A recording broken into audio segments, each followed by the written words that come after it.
ఐగుప్తు నుంచి కనానుకు ఇశ్రాయేలీల ప్రయాణము అనే ఈ అంశంలో 5వ భాగాన్ని మనం ఈరోజు మాట్లాడుకుంటున్నాం. ఇప్పటి వరకు 4 భాగాలు పూర్తి చేసుకున్నాం. గత 4వ భాగంలో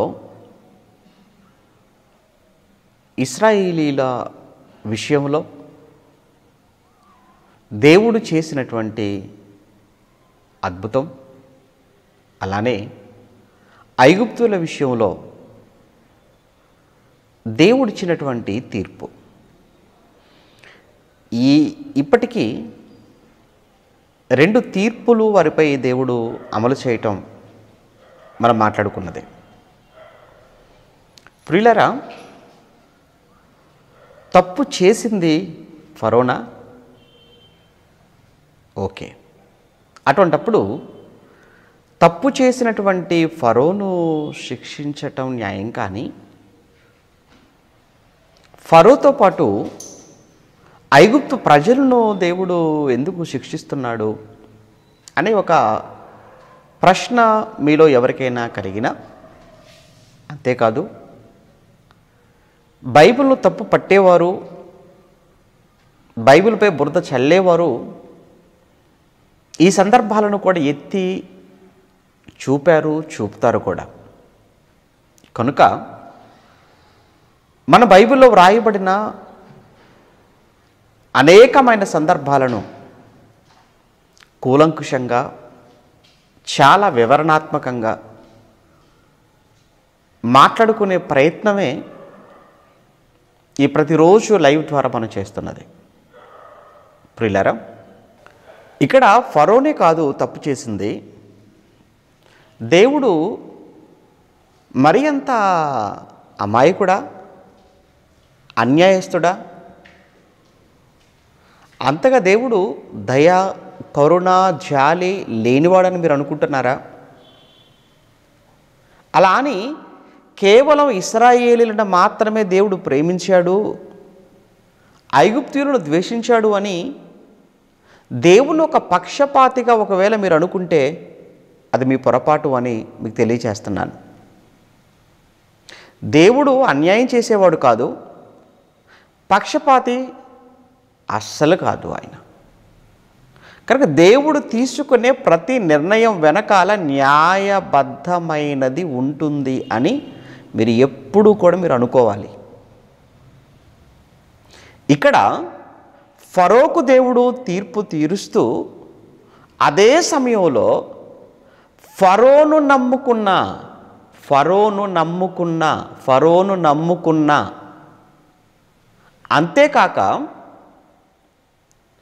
ఇశ్రాయేలీలను బానిసలుగా చేసుకొని వారిని దాసులుగా మలచుకొని వారి చేత వెట్టి పనులు, వెట్టి చాకిరి, వారి చేత ఇండ్లు కట్టించుకుంటున్నారు, ఇటుకలు చేయించుకుంటున్నారు, పట్టణాలు కట్టించుతున్నారు, మరోవైపు పిరమిడ్లు కట్టించుకుంటున్నారు, సమాధులు.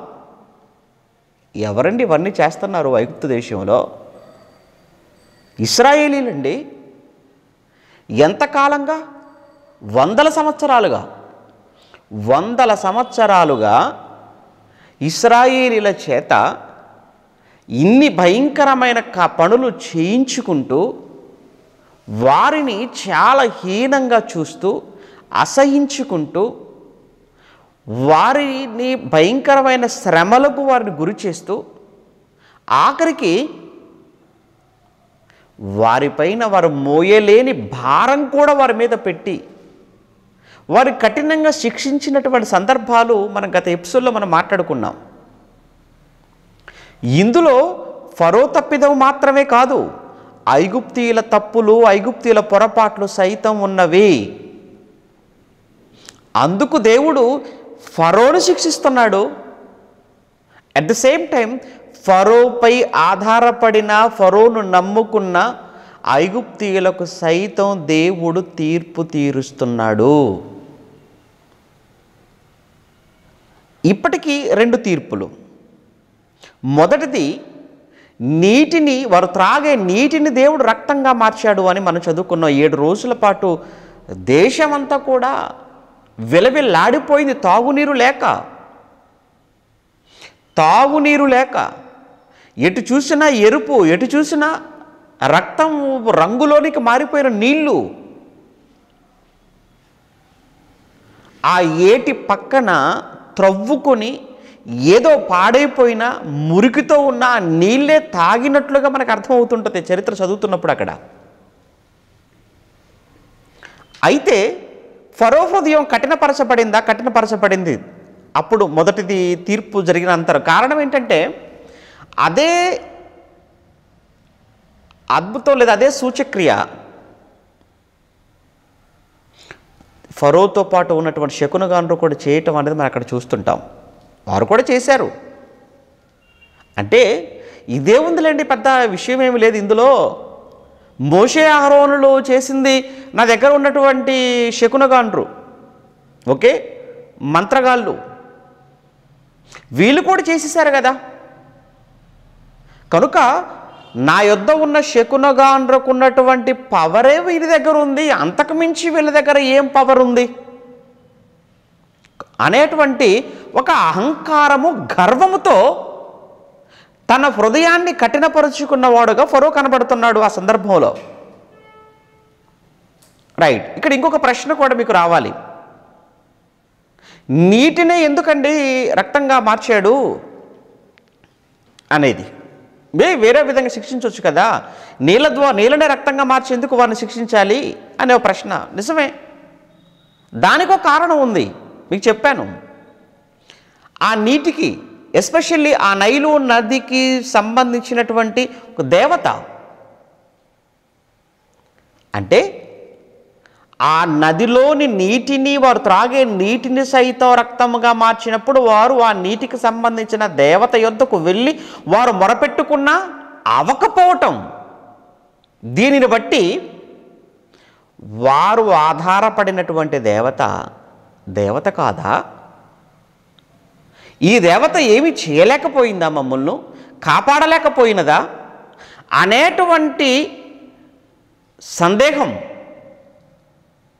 వారిలో కలగాలి. ప్రియులారా, ఒక విషయం మీరు గుర్తుంచుకోండి. ఇప్పుడు మనుషులు దేవతలుగా చేసుకుంది ఒకటి సృష్టి, 2 మనిషి. బాగా మీరు చూడండి, ఎక్కడైనా మీరు చూడండి, దేవుళ్ళుగా కొలుస్తున్నటువంటి వారిలో ఒకటి సృష్టి అయినా అయి ఉండాలి, 2 సృష్టిలోని మనుషులైనా అయి ఉండాలి. సృష్టిని ఎందుకు దేవుళ్ళుగా చేసుకున్నారంటారా? భయం. ఏంటి భయం? ప్రకృతిలో, సృష్టిలో వాటి వలన వచ్చేటువంటి విపత్తులు, వాటి వలన కలిగేటువంటి ప్రమాదాల నుంచి వారిని వారు కాపాడుకోవటం కోసం వాటిని దైవాలుగా భావించి వాటికి పూజ చేయటం అనేది అది అనాదిగా అనేకమైనటువంటి మైథాలజీస్లో మనం చదువుకుంటాం. అది గ్రీకు కావచ్చు, రోమన్ కావచ్చు. అది గ్రీకు పురాణం కానివ్వండి, రోమ పురాణం కానివ్వండి, ఈజిప్షియన్ మైథాలజీలో కానివ్వండి, మీరు చదువుకుంటే భయంతో సూర్యుడిని, చంద్రుణ్ణి, సముద్రాన్ని, పక్షులను, జంతువులను ఎందుకు దేవుళ్ళుగా చేసుకున్నారు? భయం. ఇక 2 మనుషులు ఏవో మహిమలు ఉన్నాయనుకుంటూ ఏదో గొప్ప కార్యక్రమాలు చేశారనుకున్నప్పుడు వారిని కూడా దైవాలుగా చేసుకోవటం అనేది అది ఈ రోజు కూడా సమాజంలో మనం నిత్యము చూస్తున్నదే. అంటే ఒకటి సృష్టిలో ఉన్నటువంటి వాటికి భయపడి వాటి నుంచి వారు కాపాడబడటం కోసం అని చెప్పి వాటిని దైవంగా చేసి పూజించటం. 2 సృష్టిలో మనుషులు వారికంటూ గొప్ప వరాలు ఉన్నాయనుకుంటూ, లేదంటే వారికంటూ గొప్ప ఆధిక్యతలు ఉన్నాయని, గొప్ప పనులు చేశారు అని, మహిమలు ఉన్నాయి వారిలో అని వారిని దైవాలుగా పూజించి గుడులు కట్టడం అనేది జరుగుతుంది. ఇప్పటికే మనం చూస్తున్నాం. అలానే ఆ రోజు ఫరోను నమ్ముకున్నటువంటి ఐగుప్తీయులు, అలానే వారు పూజిస్తున్నటువంటి దేవతలు. ఒక మంచి మాట మీరు ఈ సమయంలో మీరు చూడాలి. మంచి మాట బైబిల్లో, అదే నిర్గమాకాండంలో 12వ అధ్యాయం 12వ వచనం. అదే నిర్గమాకాండం 12వ అధ్యాయం 12వ వచనం. నిర్గమాకాండం 12వ అధ్యాయం 12వ వచనంలో, ఆ రాత్రి నేను ఐగుప్తు దేశమందు సంచరించి ఐగుప్తు దేశమందలి మనుషులలోనే గాని జంతువులలోనే గాని తొలి సంతతి అంతయు హతము చేసి ఐగుప్తు దేవతలందరికీ నీ తీర్పు తీర్చెదను. అండర్లైన్, ఐగుప్తు దేవతలందరికీ నేను తీర్పు తీర్చెదను అన్నాడు. అంటే తీర్పు ఇప్పటివరకు మనం ఏమనుకున్నాము అని అంటే, ఫరోకి తీర్పు అనుకున్నాం, ప్రజలకి తీర్పు అనుకున్నాం. ఇప్పుడు మూడవదిగా ఎవరికి కూడా తీర్పట? ఐగుప్తు దేవతలకు కూడా నేను తీర్పు తీర్చేదను. ఐగుప్తు దేవతలకు కూడా నేను తీర్పు తీర్చేదను. అలా ఐగుప్తు దేవతలకు తీర్పుల్లో మొదటిది నీళ్ళకైపోయింది, నీటికి. రెండు చెప్పుకున్నాం కదా, రెండు కప్పలు కదా. ఇంతకీ కప్పల్ని ఎందుకు రప్పించాలండి దేవుడు? అంతే కదండి, కప్పల్ని ఎందుకు రప్పించాలి? వేరేవి రప్పించకూడదా? రప్పించలేడా? రప్పించగలడు ఆయన. ఓకే, నీటికి సంబంధించి వాళ్ళు కొలిచే, వాళ్ళు మురికేటువంటి ఒక దేవత వాళ్ళ ఐగుప్తీయులలో. ఆ దేవత పేరు వచ్చేసి హ్యాపీ, HAPI. అలానే కూనం దేవత, నీటి దేవతలు వాళ్ళు. ఓకేనా, HAPI హ్యాపీ అని, లేదా కూనం అనే ఐగుప్తు దేవతలు. ఇవి నీటి దేవతలు. అంటే దాని అర్థం ఏంటంటే, వరదలు లేదా తుఫానులు వచ్చేటువంటి సమయంలో వాటి నుంచి మమ్ములను కాపాడగలిగేటువంటి దేవత వీళ్ళే. అంటే నీటికి సంబంధించినటువంటి దేవతలు అన్నమాట. వాటి ప్రమాదాల నుంచి మమ్మల్ని కాపాడగలిగేటువంటి దేవతలు వాళ్ళు అని ఈ దేవతలను వాళ్ళు చేసుకొని పూజించటం. అందుకే దేవుడు మొట్టమొదట ఈ దేవతకు, ఓకే, వారి ఐగుప్తు దేవతలకు అన్నాడు కదా, అందుకే నీటికి. ఇప్పుడు నెక్స్ట్ రెండు కప్పలు అని మనం గత ఎపిసోడ్లో మనం మాట్లాడుకున్నాం. కప్ప అంటే ఆల్రెడీ మీకు చెప్పాను ఆ రోజే. వాళ్ళు పూజించే ఒక దేవత, ఆ దేవత యొక్క తల భాగం అంతా కూడా కప్ప రూపంలో ఉంటుంది అని, ఆ విగ్రహం లేదా ఆ ప్రతిమ. ఇంతకీ ఈ దేవత పేరు హ్యాకెట్. ఓకే, హాకెట్. ఇంతకీ ఈ దేవత ఏంటంటే, ఈ దేవత సంతానానికి సంబంధించినటువంటి దేవత. అయితే ఈ సంతానానికి సంబంధించినటువంటి దేవత యొక్క పై రూపం ఎలా ఉంటుంది అని అంటే కప్ప రూపంలో ఉంటుంది. అందుకే రెండవదిగా కప్పలను దేవుడు వారి మీదకి రప్పించేశాడు. ఇంకేది కప్పలు రావటం చూసి వీళ్ళంతా కూడా ఆ కప్ప రూపంలో ఉన్న దేవత దగ్గరికి వెళ్ళి మొరపెడుతున్నారు. నో, ఉపయోగం లేదు. ఎందుకు? అది మీరు చేసుకున్నది కదా, అది మీరు చేసుకున్నదే కదా. మిమ్మల్ని ఏం కాపాడగలదు? మిమ్మల్ని ఏం రక్షించగలదు? అందుకు దేవుడు ఈ రెండవది కప్పలను రప్పించాడు. మీకు అర్థం కావాలి. ఎందుకండి చాలామందిలో ఎందుకండి నీళ్ళని రక్తంగా మార్చాలి, ఎందుకండి కప్పల్ని రప్పించాలి, కప్పలకు బదులు ఈ బలినో రప్పించవచ్చు కదండి. కప్పల్ని ఎందుకు రప్పించాలి అంటే దాని వెనకాల ఉన్నటువంటి కారణం అది. ఓకేనా, ఇంతవరకు మనం మాట్లాడుకుంది. ఇక నెక్స్ట్ మూడవ తీర్పు చూద్దామా. మూడవ తీర్పు ఏంటట? మూడవ తీర్పు మీరు చూస్తుంటే అది 8వ అధ్యాయంలో, 8వ అధ్యాయం 16 నుంచి మనకు కనబడుతుంది. మూడవ తీర్పు 16వ వచనంలో, అందుకు యెహోవా మోషేతో, నీవు నీ కర్ర చాపి ఈ దేశపు ధూళిని కొట్టు అన్నాడు. ధూళిని కొట్టు అన్నాడు. ఆ కొన్ను కొట్టినటువంటి ఆ ధూళి అది ఐగుప్తు దేశం అంతటను పేలుగా మారిపోతుంది అని అహరోనుతో చెప్పుమనగా వారు అట్లు చేసిరి అన్నాడు. అంటే ఇక్కడ మనకు 16, 17, 18వ వచనం వరకు మనం చూస్తుంటే 16, 17లో వారు ధూళిని కొట్టమన్నాడు, కొట్టారు, పేలుగా మారిపోయింది. పేలు అని కింద పుట్నోట్లో ఏమన్నాడు చూస్తారా? మిన్నల్లి అన్నాడు. పుట్నోట్లో మిన్నల్లి అన్నాడు. అంటే దీనికి ఇంకా చాలా చాలా అర్థాలు ఏంటంటే, పేలు, దోమలు, పురుగులు, మొత్తానికి ఏంటంటే కొన్ని రకాల పురుగులు. ఇప్పుడు పేలు అనేది మనకు తెలిసింది, అది కదా ఒక పురుగే కదా, అది దోమ అది కూడా ఒక పురుగే కదా. అలానే నల్లులు అని కూడా అర్థం ఇచ్చేటువంటి నల్లులు అనేటువంటి అర్థం ఇచ్చేటువంటి ఆ పదం కూడా హెబ్రీ భాషలో ఉన్నటువంటి ఆ బైబిల్లో నుంచి మనకు కనబడుతుంది. అంటే నల్లులు కావచ్చు, పేలు కానివ్వండి, దోమలు కానివ్వండి, ఇవన్నీ కూడా ఏంటంటే కొట్టినటువంటి ధూళి నుంచి వచ్చినవి. వీటన్నిటి చేత ఐగుప్తీయులందరినీ కూడా బాధించాలి. అలానే ఐగుప్తీయులనే కాదు, ఫరో సైతం. ఎందుకంటే ఫరో యొక్క బెడ్రూమ్లో కూడా వెళ్ళిపోయి చెప్పుకున్నాం కదా కప్పలు. ఫరో యొక్క గదిలోని కూడా వెళ్ళిపోయాయి. ఫరోను కూడా వదిలిపెట్టలేదు, ఫరో సేవకులను వదిలిపెట్టలేదు, ఐగుప్తులను వదిలిపెట్టలేదు. అనగా ఇక్కడ మనం చదువుతుంటే ఇక్కడ ఏమంటే దోమలు, పేలు, నల్లులు, వీటన్నిటి చేత బాధింపబడ్డారు. వెంటనే కబురు పెట్టేశాడు. శకునగాండ్రు ఎక్కడున్నారు రండి అన్నాడు. ఇది మూడవది కదా. శకునగాండ్రు అందరూ వచ్చేసారు. మీరు చేయండి అనగానే అయ్యా మేము చేయలేమన్నారు. మొదటిది చేశారు బాగానే, రెండోది కూడా చేసేసారు. ఇప్పుడు ఏమైంది? మా వల్ల కాదయ్యా, ఎందుకంటే మ్యాజిక్స్ అయిపోయినాయి మా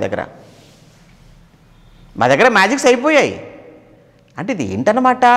ఒకవేళ చాలామంది అడుగుతున్నారు, అన్న వాళ్ళు ఎలా చేశారన్నా అంటే, వాళ్ళ దగ్గర ఉన్న శక్తి నిజమైన ఒరిజినల్ శక్తి అని మీరు అనుకుంటే ప్రతిదీ చేయాలి కదా. మరి మీకు అర్థమవుతుందా? ప్రతిదీ చేయాలి. కేవలం కర్ర పాముగా చేయటమే కాదు కదా, నీళ్ళను రక్తంగా మార్చడమే కాదు కదా, ప్రతిదీ చేయాలి. కానీ రెండు చేశారు. మూడో దానికి దగ్గరకు వచ్చేసరికి చేతులు ఎత్తేసారు. ఇక వాళ్ళు చేతులు ఎత్తటమే కాదు, వాళ్ళు ఏం మాట్లాడుతున్నారో చూస్తారు. ఇప్పుడు శకున గారిని ఇచ్చే స్టేట్మెంట్ మీరు చూస్తారా? ఏమండి వాళ్ళ స్పందన చూద్దాం, వాళ్ళ రియాక్షన్ చూద్దాం. ఎవరిది? శకునగాండ్రది. 18వ వచనం. శకునగాండ్రు కూడా ట్రై చేశారు.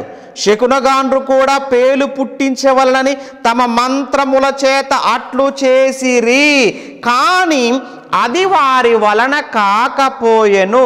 వై? ఎందుకు చేయలేకపోయారు? వారి దగ్గర ఒకవేళ నిజమైన పవర్సే ఉంటే, వారి దగ్గర ఉన్న శక్తి నిజమైన శక్తి అనుకుంటే ముందు చేసినవి ఇప్పుడు ఎందుకు చేయలేకపోయారు అంటే, వారికి ఆ విద్యలే తెలుసు తప్ప ఇంకా ఇవన్నీ తెలియదు అన్నమాట. వీళ్ళని ఎవరు గారడీ వాళ్ళు అంటారండి, మెజిషియన్స్ అంటారు. మన దగ్గర ఇప్పుడు మనం కూడా చూస్తుంటాం కదా, కర్చీఫ్ వేస్తాడు మన ముందు, కర్చీఫ్ నుంచి పావురాన్ని తీస్తాడు. పావురం ఎందుకండి? పావురం బదులు ఒక మేకపిల్ల గొర్రెపిల్ల తీయొచ్చు కదా, తీయడు, పావురమే తీస్తాడు. ఏమండి? అంటే ఏంటి ఇవన్నీ? మ్యాజిక్స్ అవన్నీ కూడా. అవి శక్తులు అనుకుంటున్నారు. ఇక్కడ మనం చూస్తుంటే అది వారి వల్ల కాలేకపోయింది. పైగా వీళ్ళు ఏమంటున్నారో చూస్తారా?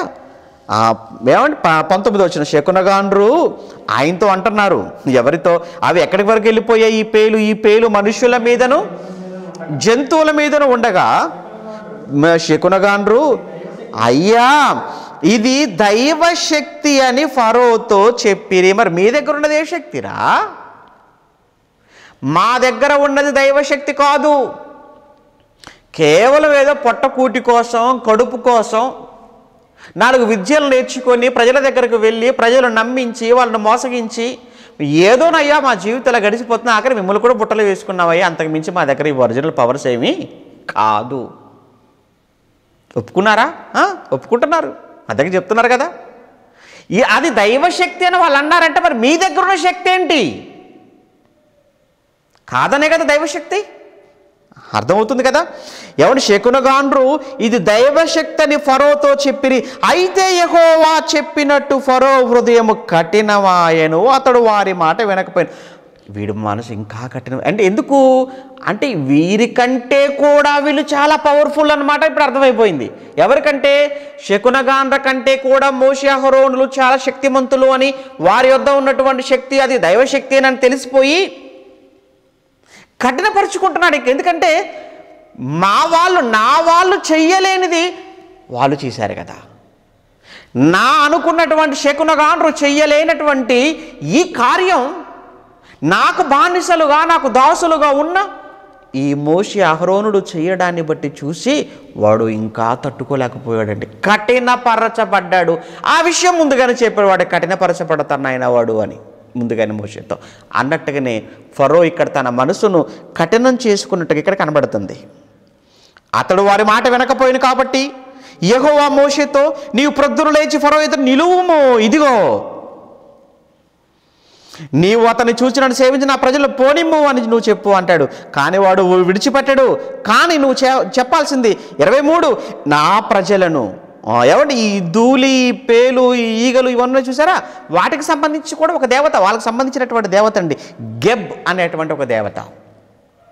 ఏమండి గెబ్ అనేటువంటి దేవత అంటే ఆ గెబ్ అనేటువంటి దేవత ఏంటంటే భూమి, అంటే మనం భూమాతగా మనం ఇక్కడ మనం ఎలా వింటుంటామో వాళ్ళు కూడా ఒక భూమికి సంబంధించినటువంటి ఒక దేవత.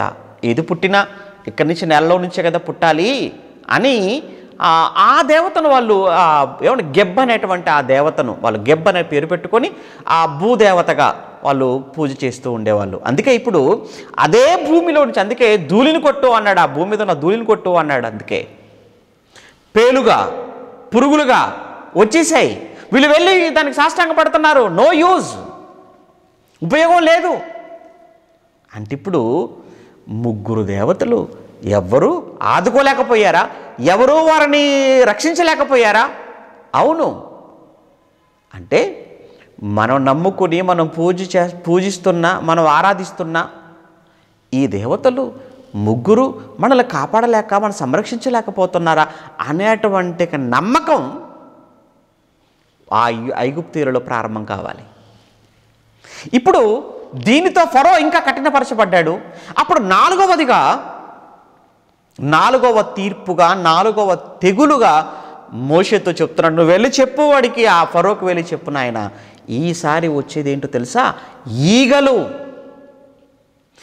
ఈగల చేత బాధిస్తాను, ఈగల చేత బాధ పెడతాను. ఒక ఈగ కాదు. ఈగలు ఎలా వచ్చాయి తెలుసా?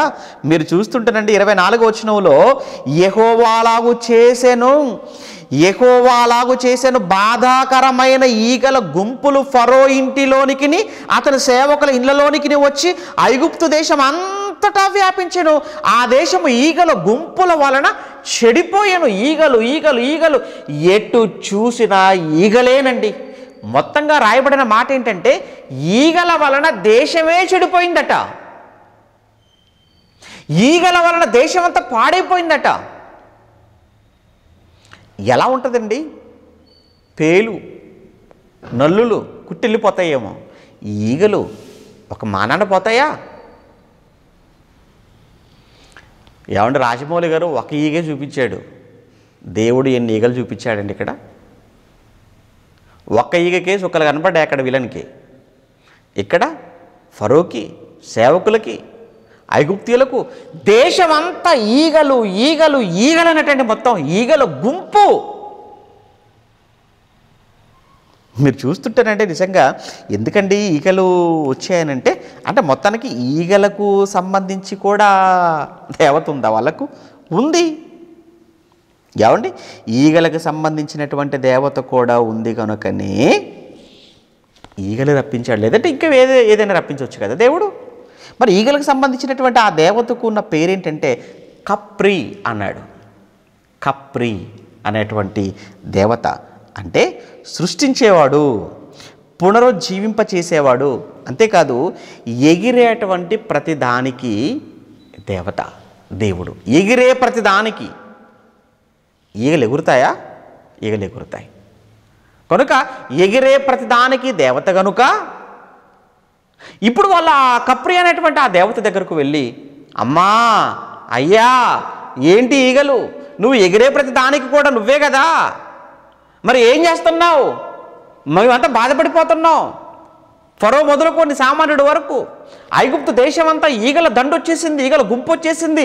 ఈగల వలన అంత పాడైపోయి చెడిపోయి ఈగలు వాలింది. ఏమండి, ఈగలు వాలిపోయినటువంటి ఏది తిన్నా కానీ మన ఆరోగ్యం ఏమైపోతుంది చెప్పండి?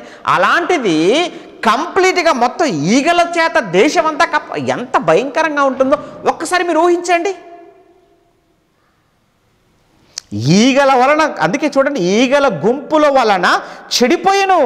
అప్పుడు వెంటనే ఫరో మోషే అహరోనులు పిలిపించి, మీరు వెళ్ళి ఈ దేశంలో, అమ్మయ్య కాస్త తగ్గినట్టు కనబడుతున్నాడు కదా.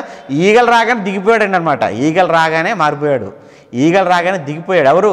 ఫరో. ఈగల గుంపు రాగానే పిలవండి, ఆ మోషే అహరోను పిలవండి. ఏంటి ఈగలు ఏంటి, మనం తట్టుకోలేకపోతున్నాం, భరించలేకపోతున్నాం, చాలు కనుక ఓ పని చేయండి. ఏమన్నాడు? అరణ్యానికి వెళ్ళి వాళ్ళ దేవుడికి ఏదో పూజ చేసుకుని వస్తానన్నాడు కదా. సరే ఓకే, అరణ్యం నాకు ఎందుకులే కానీ ఒక పని చేయండి అని పిలిచి ఏం చెప్తున్నాడు, ఏం అడుగుతున్నాడు? అప్పుడు ఫరో మోషే అహరోను పిలిపించి, మీరు వెళ్ళి ఈ దేశంలో మీ దేవునికి బలి అర్పించండి వారితో చెప్పాడు. ఈ దేశంలోనే బలి అర్పించండి. ఎందుకు? మీరు ఈ దేశం దాటి వెళ్ళిపోకూడదు, ఈ దేశం దాటి వెళ్ళిపోకూడదు, ఈ దేశంలోనే మీరు బలి అర్పించుకోండి అన్నాడు. అప్పుడు ఆయన అన్నాడు, మోషే గారు, అయ్యయ్యే మీరు భలే ఉన్నారండి, ఈ దేశంలో కానీ మేము బలి అర్పించేసామా? మరి మేము అర్పించేటువంటి బలులు మీ ఐగుప్తులకు ఏమైనవి? ఎందుకంటే ఐగుప్తులకు జంతువుల బలులు, ఈ బలులు వాళ్ళకు నచ్చవు. వాళ్ళకు ఐగుప్తు ఏమని, ఈ ఇశ్రాయేలులకు ఆరాధన వాళ్ళకి నచ్చదు వాళ్ళకు. కనుక మళ్ళీ జంతువుల బలి, ఆ బలి, ఈ బలి మేము ఇచ్చేసేటప్పుడు, ఆ గొర్రెలు మేకల్లో పశువులు మీ బలిగా ఇచ్చి మేము చేసుకునేటప్పుడు, ఆ పండగలాగా ఉత్సవంలాగా మేము జరుపుకుంటున్నప్పుడు ఇదంతా చూడండి, పడని గిట్టని, మళ్ళీ మీ ఐగుప్తులలో ఎవరో ఒకరు వచ్చేసి మా మీద పడిపోయి మమ్మల్ని కొట్టి లేకపోతే రాళ్ళతో కొట్టి చంపా, ఇవన్నీ ఎందుకయ్యా తలపోటు? వద్దు, మేము ఇక్కడ జరుపుకోము పండగ. మేము 3 దినములు నడవగలిగినంత దూరం, 3 దినాలలో ఎంత దూరం నడవగలరో అంత దూరం నడిచి అరణ్యంలో అక్కడ మేము పండగ చేసుకొని వస్తాము, దయచేసి మీరు మాకు ఇవ్వాల్సిందే సెలవు, తప్పదు ఇంకా. ఎందుకంటే అయిపోయింది కదా, 3 తిరుపులు అయిపోయా, 3 ఎక్కడ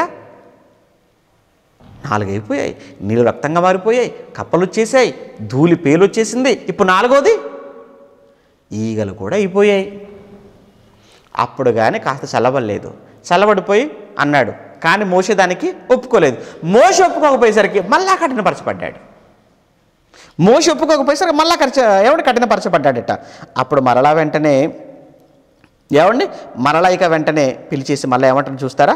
అప్పుడు ఫరో 28, అందుకు ఫరో, మీరు మీ అరణ్యంలో మీ దేవుడైన యెహోవాకు బలి అర్పించుటకు మిమ్మల్ని పోనిచ్చేదని కానీ దూరం పోవద్దు. కొంచెం మళ్ళీ మేము ఇక్కడ చేసుకోము, ఈ ఊళ్ళో దేశంలో మేము చేసుకోమనంటే, సరేలే కానీ ఒక పని చేయండి అయ్యా, అయితే మీరు అరణ్యానికే వెళ్ళండి, కాకపోతే ఎక్కువ దూరం వెళ్ళకండి. ఆడ బాధ ఏంటి? ఇది బాధ ఏంటండి ఫరోది? అంటే వెళితే రారనుకుంటున్నాడా? అవును, రారనే అనుకుంటున్నావు కావచ్చు. కారణం ఏంటంటే వాళ్ళు లేకపోతే వాళ్ళకి ఏ పని అయ్యేటట్టుగా లేదండి వాళ్ళకు. ఇప్పుడు కానీ ఐగుప్తి ఇశ్రాయేలు కానీ వెళ్ళారా, వెళ్ళిపోతే ఎక్కడికక్కడ కన్స్ట్రక్షన్స్ అన్నీ ఆగిపోతాయి, నిర్మాణాలన్నీ ఆగిపోతాయి. గృహ నిర్మాణాలు ఆగిపోతాయి, సమాధులు, పిరమిడ్లు నిర్మాణాలు ఆగిపోతాయి, పట్టణాల నిర్మాణాలు ఆగిపోతాయి. ఇటుక పనులు ఆగిపోతుంది, మట్టి పని ఆగిపోతుంది, మట్టి పని ఆగిపోయి, ఇటుకల పని ఆగిపోయి, ఆ పట్టణాలు, పిరమిడ్లు, ఆఖరికి వచ్చేసరికి వాళ్ళ గృహాలు, ఇవన్నీ కూడా నిర్మాణాలలో అంతా కూడా కష్టపడుతుంది ఎవరంటే వీళ్ళే. అటువంటప్పుడు ఇప్పుడు వీళ్ళు కానీ ఒకవేళ వెళ్ళిపోతే, అందులో దూరం వెళ్ళిపోయినా మళ్ళీ ఎంతకాలం పడుతుందో ఏంటో వాళ్ళ భయం వాడిది. అందుకే అన్నాడు, ఇక్కడ చేసుకోండి అన్నాడు. కుదరదు అన్నాడు. సరే వెళితే వెళ్ళండి, కానీ అరణ్యానికి ఎక్కువ దూరం వెళ్ళకండి అన్నాడు. అప్పుడు ఆయన అంటున్నాడు, అప్పుడు మీరు ఎక్కువ దూరం పోవద్దు, అంతే నా కోసం కూడా కొంచెం ప్రార్థనలో జ్ఞాపకం చేసుకోండి మీ దేవుడికి అంటున్నాడు. అందుకు మోషే, నేను నీ యొద్ద నుంచి వెళ్ళి రేపు ఈగల గుంపును ఫరో యొద్ద నుంచి అతని సేవకుల యొద్ద నుంచి వేడుకుంటాను, మళ్ళీ నువ్వు కానీ మళ్ళీ వంచన అంటాడు. మళ్ళీ నువ్వు ఇప్పుడు ఇలా తగ్గేసి, ఎందుకంటే ఇప్పుడు ఈగలు ఉన్నాయి కాబట్టి నువ్వు తగ్గుతున్నావు, ఈగలు ఉన్నాయి కాబట్టి నీలో ఈ మారమనసు వచ్చేసింది. మళ్ళీ ఈగలని వెళ్ళిపోయాయి అనుకో, నువ్వు ఎప్పటిలాగానే మళ్ళీ నేను పోనివ్వను అది అని అన్నావు అనుకో, మళ్ళీ మరొక తీర్పుతో దేవుడు రెడీగా ఉంటాడు, జాగ్రత్త అన్నాడు. అంతే. మనం కూడా అంతే కదా, చెప్పాను కదండి, మనం కూడా కరోనా ఇది పోయిన తర్వాత మళ్ళీ నువ్వేమన్నా దొరుకుతావా మాకు? మళ్ళీ కూర్చుంటావా నెట్టి ముందు మళ్ళీ బైబిల్ చేత పట్టుకొని? అమ్మో, నిన్ను పట్టుకోవడం చాలా కష్టం, నువ్వు దొరకవు మాకు. ఇప్పుడు ఏదో స్కూళ్ళు లేవు, కాలేజీలు లేవు, చక్కగా ఉద్యోగాలు లేవు, వ్యాపారాలు లేవు, వెళ్ళినా టైంకి వస్తున్నావు కానీ 8 కాగానే బైబిల్ పట్టుకొని బైబిల్ ముందు కూర్చొని వింటున్నావు, నేర్చుకుంటున్నావులే. కానీ మళ్ళా రేపు జనవరి తర్వాత మళ్ళీ అన్ని ఎత్తేసి వ్యాక్సిన్ వచ్చేసిందా హో అని అన్నారు అనుకోండి, ఇంకా నువ్వు అసలు బుల్లెట్ దొరుకుతావు, నువ్వు అసలు చాలా కష్టం నువ్వు పట్టుకోవడం. మరలా మళ్ళీ అప్పుడు ఏమైనా ప్రకటనలు చేయాలన్నమాట.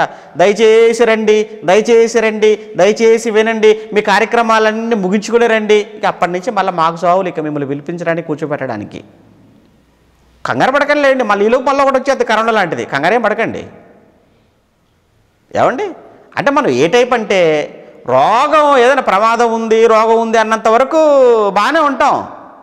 అది పోయిందనగానే మళ్ళీ వదిలేసి వెళ్ళిపోవడం అంతే. ఇంకా ఇక్కడ కూడా వీడు కూడా అదికే అంటున్నాడు, ఏయ్ ఫరో మళ్ళీ నువ్వు మోసం చేయొద్దు, నువ్వు వంచన చేయకూడదు అన్నాడు. నేను లేదు మోషే, ఖచ్చితంగా నేను అన్నానంటే అంతే, మాట తప్ప నేను ఫరోను కదా నేను అన్నాడు. చూద్దాం ఏమన్నాడు 32కు.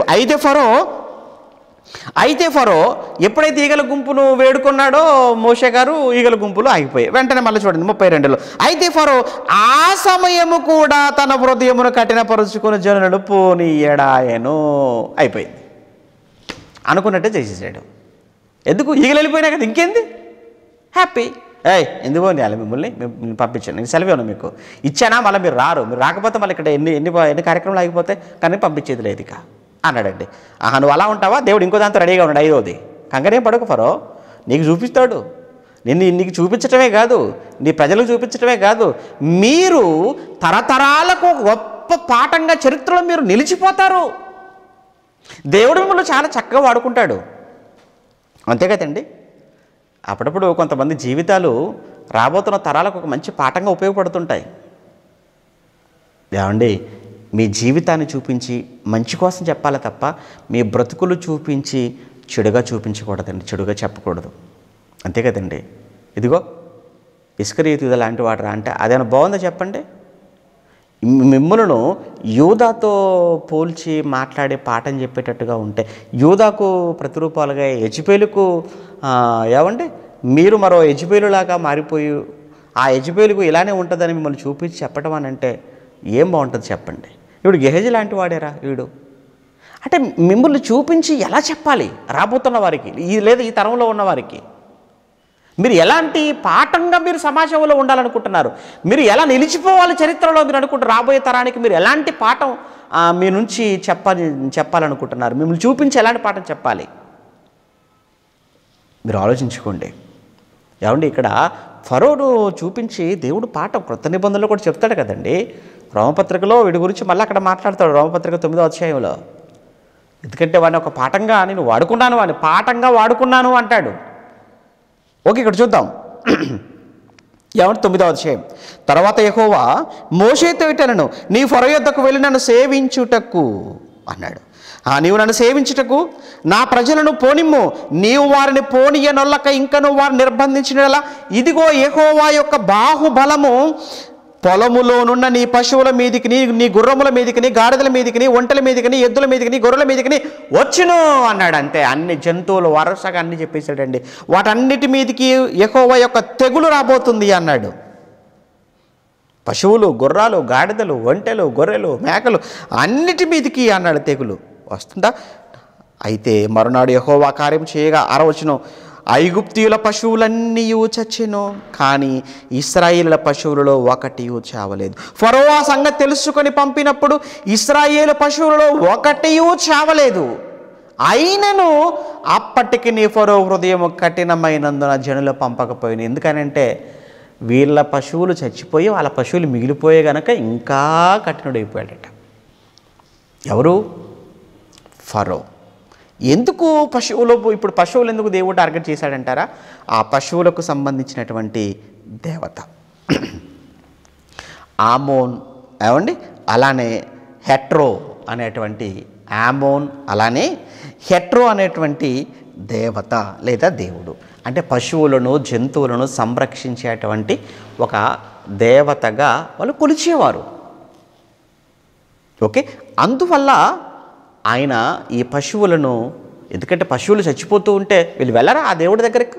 వాళ్ళు వెళ్ళి అడగరా? వాళ్ళు ఏమండి వాళ్ళు ఆ దేవత దగ్గరికి, ఆ దేవుడి దగ్గరికి వెళ్ళి వాళ్ళు మొక్కుకోరా? అయ్యా ఏంటి అయ్యా మా ఇంట్లో పశువులు ఏంటి, గొర్రెలు చనిపోతున్నాయి, గాడిదలు, మేకలు, ఒంటెలు, ఇలా ఎద్దులు, ఇలా అన్నీ చనిపోతున్నాయి కదా ఏంటి అని చెప్పి వారు పూజించే, వారు అనుకున్నటువంటి వాటికి సంబంధించినటువంటి ఆ దేవత, ఆ దేవి దగ్గరికి వెళ్ళి వాళ్ళు అడగరా? అడుగుతారు. కానీ వాళ్ళు ఎంత మొరపెట్టుకున్నా, ఎంత అడిగినా దేవత కాపాడలేకపోయింది కదా. అంటే ఇప్పుడు దేవతలకు కూడా తీర్పు తీరుస్తున్నట్టు కనబడి, అందుకే చెప్పాడు నిర్గమ 12:12, అందుకే చదివించాను మీతో ప్రారంభంలో. నిర్గమ 12:12 అందుకే చదివించాను. ఐగుప్తీయులకును ఐగుప్తీయుల దేవతలందరికీ తీర్పు తీర్చేదను అన్నాడు కనుక ఇప్పుడు 5వ దేవతకు కూడా తీర్పు జరిగిపోయింది. అంటే ఒకవైపు దేవతకు, మరోవైపు ప్రజలకు. అంతే కదా, మరి ఆ దేవతలను నమ్ముకున్నటువంటి ప్రజలు, ఆ దేవతల మీద ఆధారపడిన ఫరోకు, అందరికీ తీర్పు జరిగిపోతుంది. లేదు. ఇప్పుడు 8 నుంచి చూద్దాం. 8 నుంచి 6వ తీర్పు. కాగా యెహోవా మీరు మీ పిడికిళ్ళ నిండా ఆవపు బుగ్గి తీసుకొనుడి అన్నాడు. ఆవపు బుగ్గి తీసుకోండి అన్నాడు. అలా మోషే ఫరో కన్నుల ఎదుట ఆకాశము వైపు దాన్ని చల్లాడు. అలా చల్లినప్పుడు ఏం జరిగిందో తెలుసా? 11వ వచనం ఏమండి, 11వ వచనం అలా చల్లు నాయన అన్నాడు. 9 అప్పుడు అది ఐగుప్తు దేశం అంతటను, 9వ వచనం ఐగుప్తు దేశం అంతట సన్నపు ధూళి అయి ఐగుప్తు దేశం అంతటా మనుషుల మీదను జంతువుల మీదను పొక్కు దద్దుర్లగునని మోషే అహరోనులతో చెప్పిన. మొత్తానికైతేనండి దొరద, పొక్కులు. అర్థమవుతుందా? ఏదో మొత్తానికైతే దాన్ని అలా చల్లగానేనండి అందులో నుంచి ఇది ఒక బ్యాక్టీరియా ఫామ్ అయిపోయింది. ఆ బ్యాక్టీరియా అంతా కూడా అందరినీ కూడా పట్టేసింది. ఇక ఆ బ్యాక్టీరియా పట్టడంతో ఏం జరుగుతుంది? ఎక్కడికక్కడ పొక్కులు వచ్చేస్తున్నాయి ఒంటి నిండా, ఎక్కడికక్కడ దద్దుర్లు వచ్చేస్తున్నాయి. విచిత్రుడు చెప్పమంటారా? శకునగాండ్ర కూడా వచ్చాయట. అవే శకునగాండ్రు ఉన్నారు కదండి, వాళ్ళకు కూడా వచ్చాయట పొక్కులు దద్దుర్లు. చూస్తారా? అందుకే వాళ్ళ గురించి కూడా రాశాడు అక్కడ దేవుడు. ఎంత చక్కగా రాస్తాడంటే 11వ వచనంలో ఆ దద్దుర్ల వలన, ఓకేనా, ఆ దద్దురుల వలన శకునగాండ్రు మోషే ఎదుట నిలవలేకపోయిరి. ఆ దద్దుర్లు శకునగాండ్రకును ఐగుప్తీయులందరికీ పుట్టెను. అప్పుడు అందరూ ఒకరి మొక్కలు ఒకరు చూసుకుంటున్నారు. పాప కొద్దో గొప్పలు అంటే శకునగాండ్రే అనుకున్నారు. వాళ్ళు కూడా దద్దులతో పొక్కులతో ఉంటే, ఓరు మీరు మా బోటి వాళ్ళు అయిపోయారా, మీరు బలహీనులు అయిపోయారా, మేమేదో మీకు పవర్స్ ఉన్నాయనుకున్నాం, మీరేదో మ్యాజిక్లు జిమ్మిక్కులు చేసేస్తారు అనుకున్నారా బాబు, మీరంతా ఒట్టిదే అనమాట. అయితే అంత నాటకం అనమాట. అయితే మీది కూడా ఇంకేముంది చెప్పండి మరి, అంతే కదండి. ఫరో మొదలుకుంటే అందరికీ, ఫరో ఇంట్లో మొదలుకుంటే ఇక్కడ సామాన్యుల వరకు, శకునగాండ్ర వరకు అందరికీ అవే దద్దులంటే. ఎందుకు దద్దులు వచ్చాయంటారా, ఎందుకు దొరదలు అంటారా? దానికి సంబంధించింది కూడా ఒక దేవత. ఏంటి? ఈసిస్. ఏమండి? ఈసిస్ అనేటువంటి ఒక దేవత. దేనికి ఆవిడ అంటే ఆరోగ్య దేవత. ఓకే, ఈసిస్ అనేటువంటి ఆరోగ్య దేవత. అంటే ఇప్పుడు పొక్కులతో, ఓకే, దద్దుర్లతో వీళ్ళంతా వెళ్ళి ఇప్పుడు ఎక్కడ పడిపోవాలి? ఇప్పుడు ఆ ఈసిస్ అనేటువంటి దేవత దగ్గర పడిపోవాలి. ఆవిడ ఏం చేస్తుంది? ఉంటేగా చేయడానికి వాళ్ళకి ఏమైనా. ఇప్పుడు ఆవిడ ఉంటే వీళ్ళకి ఏమైనా చేసేది. ఆవిడ లేదు, వీళ్ళు పెట్టుకున్నారు అలా అని ఐగుప్తీయులు, కనుక ఏమీ చేయలేకపోయింది. మరలా అప్పుడు చూడండి మరలా ఏం జరిగిందట. ఇక అలా మీరు చూస్తుంటే 12వ వచనం, అయినను యెహోవా మోషేతో చెప్పినట్లు యెహోవా ఫరో హృదయమును కఠినపరచెను గనక అతడు వారి మాట వినకపోయింది. ఎందుకు కఠినపరిచాడంటే ఇంకా కొంతమంది ఉన్నారు, బ్యాలెన్స్ ఉన్నారు, కొంతమంది బ్యాలెన్స్ ఉన్నారు, ఇంకా కొంతమంది దేవతలు ఉన్నారు. వాళ్ళు కూడా కంప్లీట్ అయిపోతే అప్పుడు వాడు కొంచెం ఫ్రీ అవుతాడు. ఓకే, దేవుడు ఆలోచనలు అలా ఉంటాయండి. ఎప్పుడు కూడా దేవుని మీరు తప్పుగా అనుకోకుండా దేవుని తప్పు పట్టకండి. ఓకేనా? 13 నుంచి చూద్దాం. తర్వాత యెహోవా మోషేతో ఇట్లా అనెను, హెబ్రీల దేవుడైన యెహోవా ఇలాగ సెలవిచ్చుచున్నాడు, నీవు తెల్లవారగానే మళ్ళా ఫరో దగ్గరికి వెళ్ళిన ఆయన, ఫరో దగ్గరికి వెళ్ళి నువ్వు నా జనులు పోనిమ్మను ఒకటే మాట చెప్పు, లేదు అని అంటే మాత్రం భూమిలో నా వంటి వారెవరు లేరని నీవు ఇప్పుడు తెలుసుకుంటావు. ఈసారి నేను నా తెగుళ్ళన్నీ నీ హృదయము జొచ్చినంతగా నీ సేవకుల మీదికి నీ ప్రజల మీదికి పంపెదను. భూమి మీద ఉండకుండా నీవు నశించిపోవునట్లు నేను నా చెయ్యి చాపి ఉంటేనే నిన్నును నీ జనులను తెగులతో కొట్టివేసి ఉందును, నా బలమును నీకు చూపునట్లు అని చెప్తూ 18. ఇంతకీ ఏంటా తెగులు అంటారా? 18, ఇదిగో రేపు ఈ వేళకు, ఈరోజు నేను మాట్లాడుతున్నాను, ఈ లోపు నువ్వు మనసు మార్చుకుంటావా? సరే, లేదు అనుకుంటే రేపు ఈ టైం వరకు, ఈ 24 అవర్స్ నీకు టైం ఇస్తున్నాను, ఈలోపు నేను మిక్కిలి బాధాకరమైన వడగండ్లు కురిపించేదను. ఎటువంటి వడగండ్లు తెలుసా? వడగండ్లు వస్తున్నాయంటే వర్షం వస్తుంది, వర్షం వస్తుందంటే ఉరుములు వస్తుంటాయి, ఉరుములు వస్తుంటే పిడుగులు పడుతుంటాయి. బాగా గుర్తుంచుకోండి, అంతే కదండి. వడగండ్లు పడుతున్నాయంటే వర్షం రావాలి, వర్షం వస్తుందనంటే ఉరుములతో పాటు ఏం పడాలి? పిడుగులు పడాలి. ఇక పిడుగులు, ఉరుములు, వడగండ్లు, వర్షానికి నష్టం ఎలా ఉంటుందో మీరు ఊహించవచ్చు. ఓకేనా? ఇక ఏ స్థాయిలో ఉంటుందో మీరు ఊహించవచ్చు. అందుకే చెప్తున్నాడు ఆయన అప్పటికే. ఏమన్నాడు? కాబట్టి ఇప్పుడు నువ్వు ఐగుప్తు రాజ్యము స్థాపించింది మొదలుకొని, ఐగుప్తు రాజ్యము స్థాపించిన దినం మొదలుకొని ఇది వరకు అందులో అట్టి వడగండ్లు పడలేదు. అంటే ఇప్పటి వరకు మీరు ఎప్పుడు అటువంటి వడగండ్లు మీరు చూడలేదు. ఐగుప్తు చరిత్రలో మీరు చూడలేదు, ఐగుప్తు చరిత్రలో మీరు చదువుకోలేదు. అంతటి భయంకరమైన వడగండ్లు మీ మధ్య రాబోతున్నాయి అన్నాడు. అయితే ఒక ఆప్షన్ పెట్టాడండి. 20వ వచనం మంచి ఆప్షన్. ఎవరికి? అందరికంటే ఐగుప్తులకు ఒక ఆప్షన్ ఇచ్చాడు, ఇశ్రాయేలు కూడా ఒక ఆప్షన్ ఇచ్చాడు. దేవుడు ఎంత మంచివాడు మీకు అర్థం కావడం చెప్తున్నాను. ఐగుప్తులకు ఆప్షన్ ఉందండి ఇక్కడ, అలానే ఇశ్రాయేలు కూడా ఆప్షన్ ఇచ్చాడు. ఏంటో చూస్తారా? 20వ వచనం. ఫరో సేవకులలో యెహోవా మాటకు భయపడినవాడు తన సేవకులను తన పశువులను ఇండ్లలోనికి త్వరగా రప్పించెను. అయితే యెహోవా మాట లక్ష్య పెట్టని వాడు తన పని వారిని తన పశువులను పొలంలో ఉండి 19. కాబట్టి 19 వచ్చిన చూడండి. కాబట్టి నీవు ఇప్పుడు పంపి నీ పశువులను, ఇదిగో రేపు ఈ టైం వరకు ఎందుకు టైం ఇస్తున్నాను తెలుసా? అర్జెంటుగా నువ్వు వెళ్ళి నీ పశువులను పొలములో నీకు కలిగినది యావత్తు త్వరగా భద్రం చేసుకో. ఎంత మంచివాడండి దేవుడు.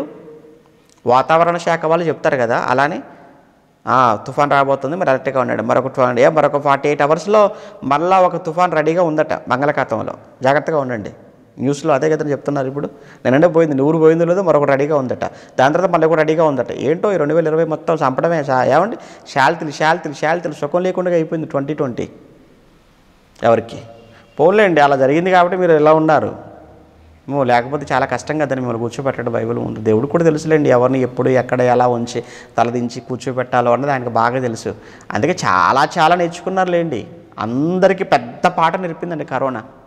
అవునా కదా? మీరు చెప్పండి. చాలామంది అంటున్నారు లేండి, చాలా విషయాలు నేర్పిందండి కరోనా అంటున్నారు, ఎన్నో విధాలుగా కదా. రెడీగా ఉండండి, ఇంకో 2 తుఫాన్లు ఉన్నాయట, జాగ్రత్త. చూద్దాం ఇక్కడ ఏమంటున్నాడండి ఆయన. ఎంత మంచి మాట చెప్తున్నాడంటే, నీవు ఇప్పుడు పంపిణీ పశువులను పొలములో నీ కలిగినది భద్రం చేసుకో. ఇంటికి రప్పింపబడక పొలములో ఉండు ప్రతి మనుష్యుని మీదను జంతువుని మీదను వడగండ్లు కురియును, అప్పుడు అవి చచ్చును అని చెప్పాను. భద్రం చేసుకుంటావా నా మాట విని? ఓకే, లేదంటే పోతారన్నాడు అంతే. ఇంకా చూద్దాం ఏం జరిగిందో చూద్దామా. ఏం జరిగిందో మీరు చూడండి. ఇక 23వ వచనం, 23 నుంచి.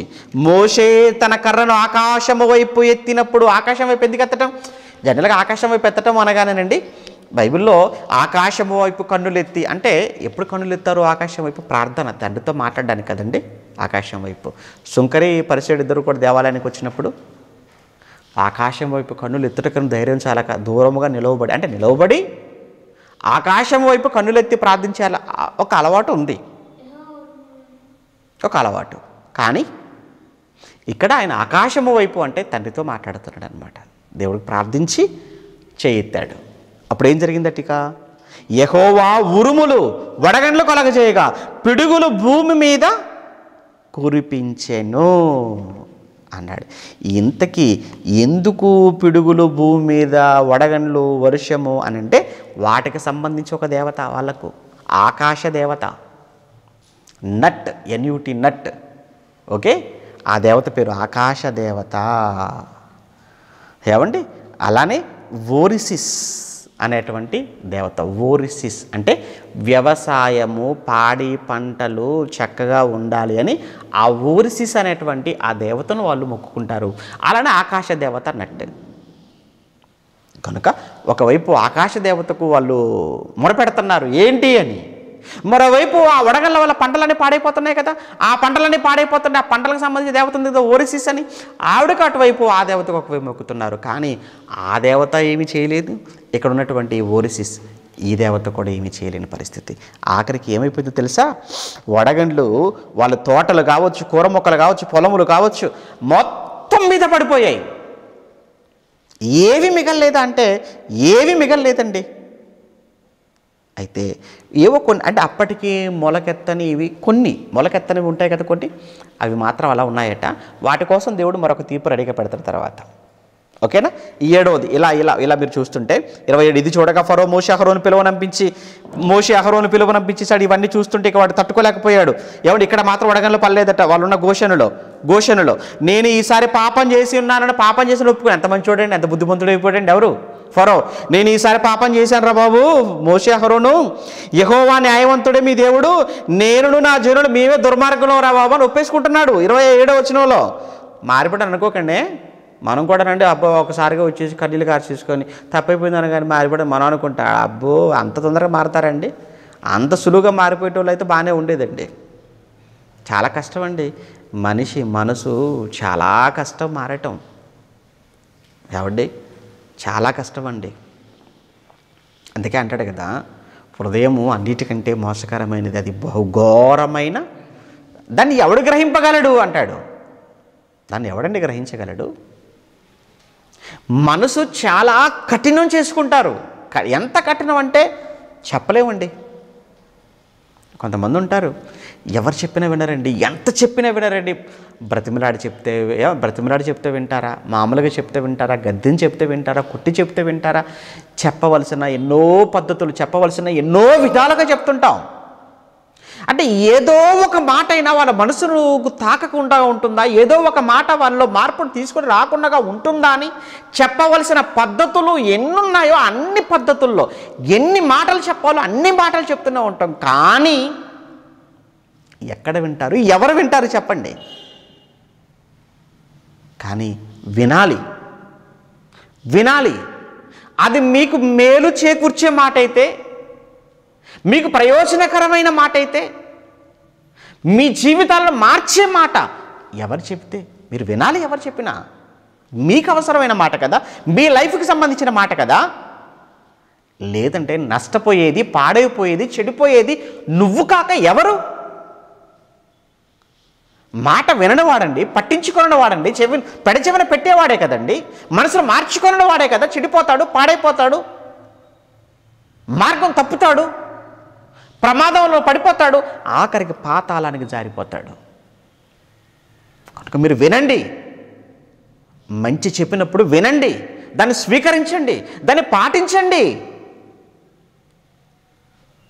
ఇక్కడ వీడు కూడా ఏదో మారినట్టుగా నటించాడే తప్ప మారలేదు. మీకు అర్థమవుతుంది. ఇంకా వెంటనే మోషే అహరోను పిలిపించి ఏం మాట, ఇంత మట్టుకు చాలు, ఇక చాలయ్యా, ఇప్పటి వరకు జరిగినవి చాలు, 7 చాలయ్యా, ఇక నువ్వు బ్రహ్మాండమైన ఉరువులు వడగలు రాకుండా మీరు వెళ్ళి మీ దేవుని వేడుకోండి, మిమ్మల్ని పోనిచ్చేదను, మిమ్మల్ని ఇకను నేను అసలు ఎట్టి పరిస్థితుల్లో కూడా నేను ఇంకా అసలు ఎట్టి పరిస్థితుల్లో నేను ఉండమని చెప్పను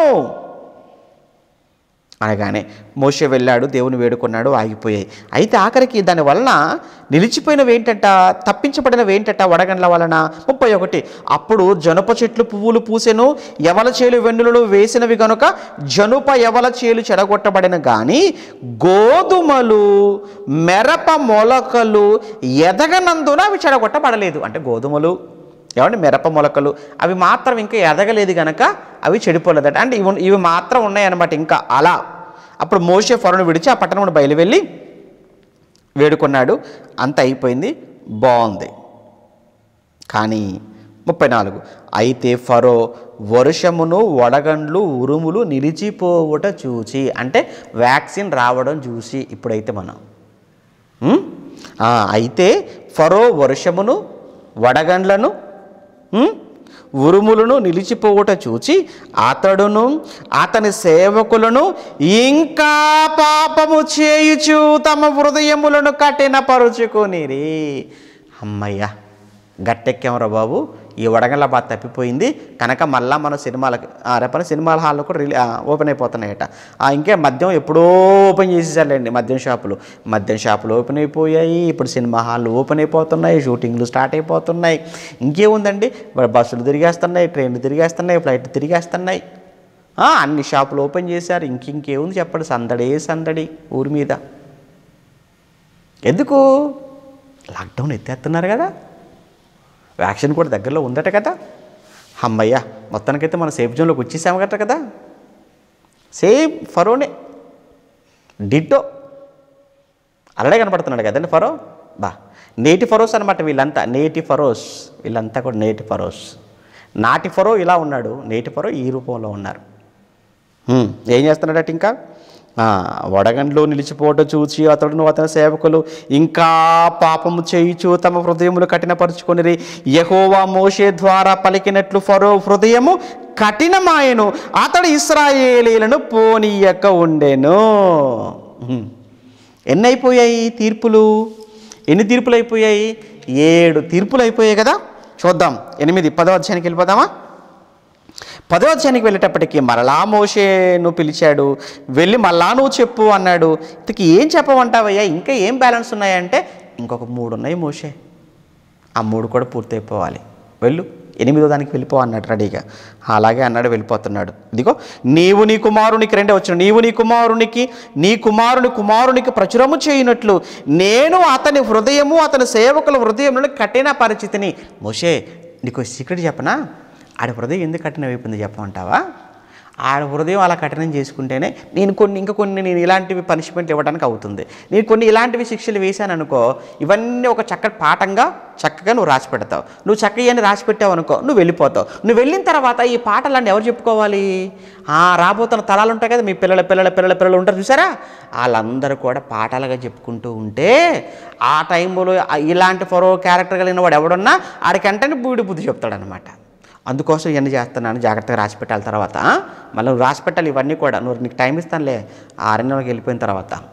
దేవుడు అందుకే ఎంత చక్కగా చెప్తున్నాడు అనే పాఠం, ఎంత చక్కగా చెప్తున్నాడు చూడండి. నీవు నీ కుమారునికి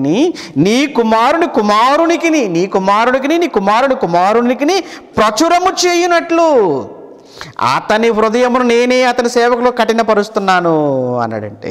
కాబట్టి మోషే అహరోనులు ఫరో యొద్దకు వెళ్ళి అతను చూసి ఇలాగూ చెప్పిరి, హెబ్రీల దేవుడనే యెహోవా సెలవిచ్చింది, నువ్వు ఎన్నాళ్ళ వరకు నువ్వు లొంగకుండగా ఉంటావు మిస్టర్ ఫరో? నువ్వు ఎన్నాళ్ళ వరకు నాకు లొంగకుండగా ఉంటావు? నన్ను సేవించుటకు నా జనులు పోనిమ్ము అని నువ్వు చెప్పు. నుంచి నా మాటగా నీవు జనులు పోనివ్వకపోతే రేపు ఇదే సమయానికి నేను మరలా మిడతలు నీ ప్రాంతంలోనికి వస్తాయి. మిడతలు వస్తాయి. ఈసారి మిడతలు వచ్చాయంటే ఏం కనబడదు ఇక. ఎందుకంటేనండి అవి వచ్చి ఏం చేస్తాయి? పంట పొలంలోనికి వెళ్ళిపోతాయి. అంతేకాదని మిడతలకు ఆహారం కావాలి. ఆహారం కోసం ఎక్కడికి వెళ్ళాలి? అవి పంట పొలంలోకి వెళ్ళిపోవాలి. ఇంతకీ పంట పొలంలో ఏముంది? ఇప్పటికీ వడగళ్ళు వచ్చేసి మొత్తం ఏం చేసాయి? పాడు చేసేసాయి. అయితే అందుకే ఒక మాట చదివించాను చూసారా, గోధుమలు, ఎవలు, మిరప మొక్కలు అవి ఇప్పుడే ఏమవుతున్నాయట? ఇప్పుడే మొలకెత్తుతున్నాయట. అంటే ఇప్పుడు వీటి కోసం ఇప్పుడు వేటి పంపిస్తున్నాడు అన్నమాట దేవుడు? మిడతలు పంపిస్తున్నాడు. ఎన్నొస్తాయి మిడతలు? ఎన్నొస్తాయి చెప్పమంటారని మిడతలు? అమ్మ బాబోయ్, మిడతల గుంపండి, మిడతల దండండి. ఆ దండుకు విచిత్రం ఏంటంటేనండి, మీరు కానీ ఇక్కడ మీరు అలా చదువుతూ మీరు వస్తుంటే మీరు 7వ వచనం, 8, 9, 10 ఏమండి ఇవన్నీ మీరు 12 నుంచి అండి, క్షమించండి 12 నుంచి, అంటే ఇదంతా కూడా మిడతల గురించే. మీరు 12 నుంచి మీరు చదువుతూ వస్తుంటే అక్కడ ఎంతగా ఉంటాయి మిడతలు, ఎంతగా కమ్మేస్తాయి అని అంటే చీకటి అంటాడండి. అసలే ఏమండి నేలను, 5వ వచనం, ఎవడును నేలను చూడలేనంతగా దాన్ని కప్పును, తప్పించుకొనిన శేషమును అనగా వడగండ్ల దెబ్బను తప్పించుకొని మిగిలిన దానిని అవి తినివేయును అని వాళ్ళు చెప్పి వెళ్ళిపోయిన తర్వాత ఈలోపు ఈ మాటలు విన్నటువంటి సేవకులు ఉంటారు కదా పక్కన, మోషేవారు చెప్పిన మాటలు, ఆ సేవకులు ఫరో దగ్గరికి వెళ్ళి ఏం మాట్లాడుతున్నారో తెలుసా? వాళ్ళు ఏమంటున్నారట? 7వ వచనం, అప్పుడు ఫరో సేవకులు ఆ ఫరోను చూచి, ఏమయ్యా ఫరో రాజా, ఎన్నాళ్ళ వరకు వీడు ఈ మోషే, ఎన్నాళ్ళ వరకు ఈ మోషే అనేవాడు మనకు ఉరిగా ఉండును? ఏంటి వీడి వల్ల మనం అసలు తినలేకపోతున్నాం, త్రాగలేకపోతున్నాం, భార్య పిల్లలతో సరిగా ఉండలేకపోతున్నాం, ప్రశాంతంగా పడుకోలేకపోతున్నాం. ఏంటి వీడు ఉన్నంత వరకు చావు ఎటువైపు నుంచి ఏ రూపంలో లేకపోతే ఏ తెగుళ్ళు ఎటువైపు నుంచి వచ్చి మనల్ని తినేస్తుందో తెలియని ఒక భయంకరమైన పరిస్థితిలోనికి వెళ్ళిపోయాం ఈ మోషే వచ్చినప్పటి నుండి. ఇంక ఎన్నాళ్ళ వరకు ఈ తీర్పులు, ఎన్నాళ్ళ వరకు ఈ శిక్షలు, ఎన్నాళ్ళ వరకు ఈ తెగుళ్ళు? కొంచెం నీ మనసు మార్చుకోరాదయ్యా ఫరో, నీ మనసు మార్చుకో, కొంచెం మనసు మార్చుకుని అలా వదిలేరాదు అని చెప్తున్నారండి పక్కన ఉన్న వీళ్ళు. మరి అంతే కదా, మరి చెప్పాలి కదా, తప్పదు కదా మరి. లేకపోతే ఆడితో పాటు ఇళ్ళకు వాయింపులు అవుతున్నాయి, ఇక్కడ ఆడితో పాటు ఇళ్ళకు పడుతుంది కలిపి కనుక చెప్తున్నారనమాట వాళ్ళు. తమ దేవుడైన యెహోవాను సేవించుటకు ఈ మనుషులను పోనిమ్ము, ఐగుప్తు దేశము నశించును. ఇక నువ్వు లేట్ చేస్తూ ఉంటే నీకు ఇంకా అర్థం కావటం లేదా అన్నాడండి. అప్పుడు మరలా మోషే అహరోనులు ఫరో యొద్దకు మరలా పిలిపించాడు. ఈ సేవకులు చెప్పగానే ఆడికి మరలా బుద్ధి వచ్చి పిలిపించాడు అనడం అన్నాడు. మోషే అహరోనులు మళ్ళీ ఇప్పుడు వచ్చారు. రాగానే 9వ వచనంలో, అప్పుడు మేము యెహోవాకు పండుగ ఆచరించవలెను గనక మీరేం చేయనంటే మీరు వెళ్ళి సేవించండి. మరి ఎవరెవరు వెళ్ళాలనుకుంటున్నారు? మీరు పండగ కోసం ఎవరెవరు వెళ్ళాలనుకుంటున్నారు? ముందేమన్నాడు అని అంటే ఈ దేశంలోనే చేసుకోండి అన్నాడు ఫస్ట్ కదా. మీరు ఈ దేశంలోనే చేసుకోండి అన్నాడు. రెండోది ఏమన్నాడు? అక్కడ ఈ దేశంలో అంటే మోషే గారు ఒప్పుకోలేదు. అప్పుడు ఆయన ఏమన్నాడు? అయితే ఎక్కువ దూరం వెళ్ళకండి అన్నాడు. ఓకే, ఎక్కువ దూరం వెళ్ళొద్దు అన్నాడు. ఇప్పుడు ఏమంటున్నాడు? ఇంతకీ ఎవరెవరు వెళ్తారు మోషే పండగ కోసం అని అడుగుతున్నాడు. అప్పుడు ఆయన చెప్తున్నాడు ఎవరెవరు వెళ్తారో చెప్తున్నాడు అనమాట. ఇప్పుడు ఆయన ఏమంటున్నాడు? ఎవరో వెళతామన్నప్పుడు ఆయన ఏమన్నాడండి?